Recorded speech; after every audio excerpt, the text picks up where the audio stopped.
À l'évocation du mot jardin, nos souvenirs d'enfance ressurgissent.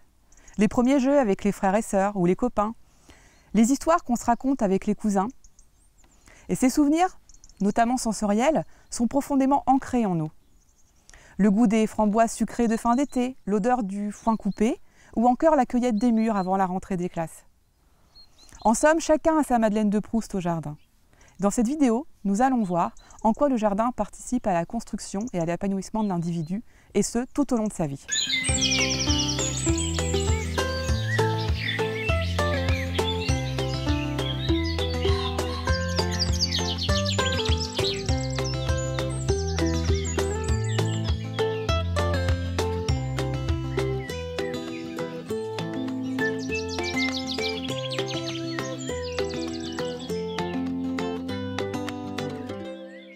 Le jardin et la nature en général sont source d'apprentissage multiples et accompagnent l'enfant tout au long de son développement. Dès son plus jeune âge, l'enfant a une attirance innée pour la nature, pour le dehors.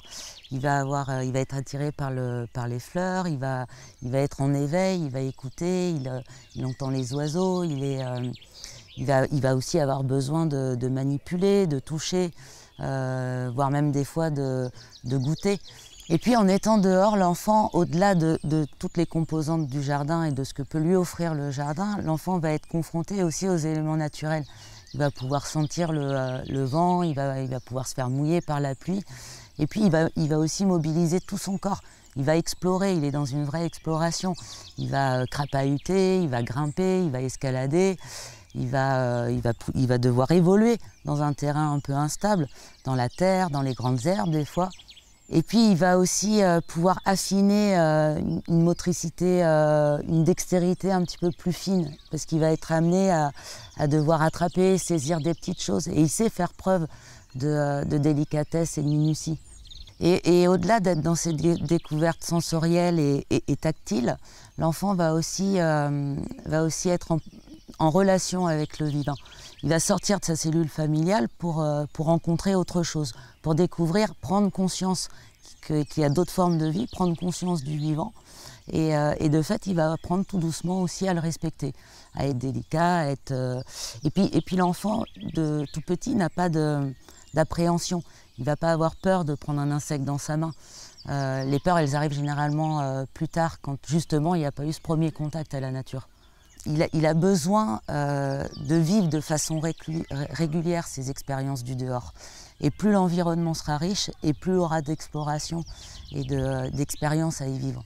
Le jardin est aussi un lieu de créativité et de développement d'imaginaire. Si l'enfant s'y sent bien, il va pouvoir se créer son petit univers, il va avoir ses petits coins d'ailleurs où il se sent un petit peu mieux qu'à d'autres endroits.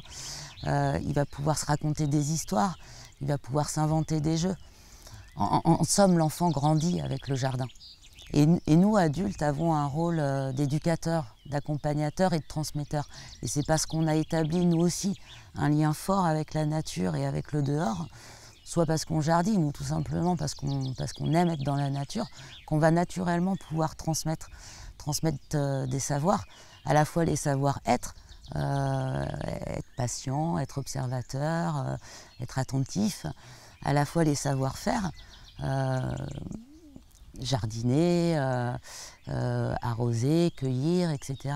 Et puis à la fois les savoirs, savoir nommer les oiseaux, savoir expliquer comment ça vit, etc.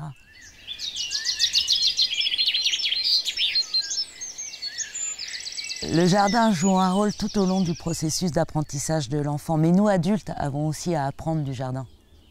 Depuis une dizaine d'années maintenant, on voit un nouvel élan, un engouement en fait pour le jardin. Une sorte de retour à la terre.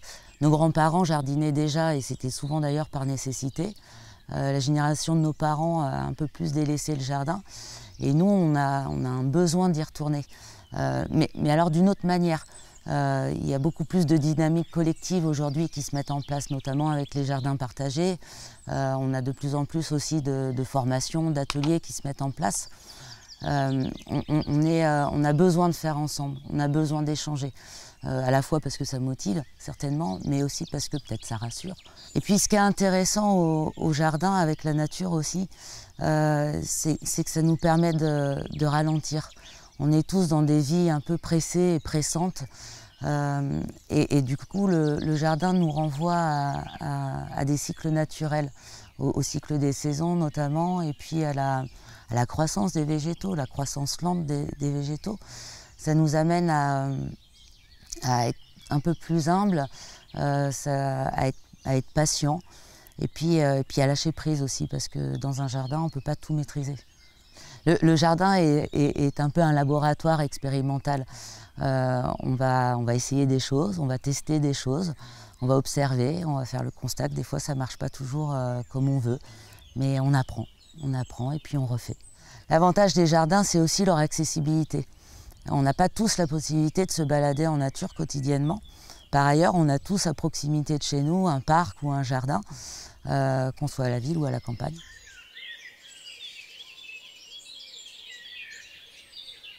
Dans un contexte de destruction de milieux naturels que l'on connaît depuis plusieurs années, on voit que le jardin est un espace privilégié de relations aux vivants.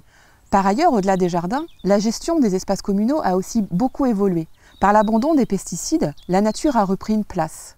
Et nous verrons dans la vidéo suivante le témoignage d'une professionnelle des espaces verts qui va nous parler de son métier et de ce qui a changé dans son métier.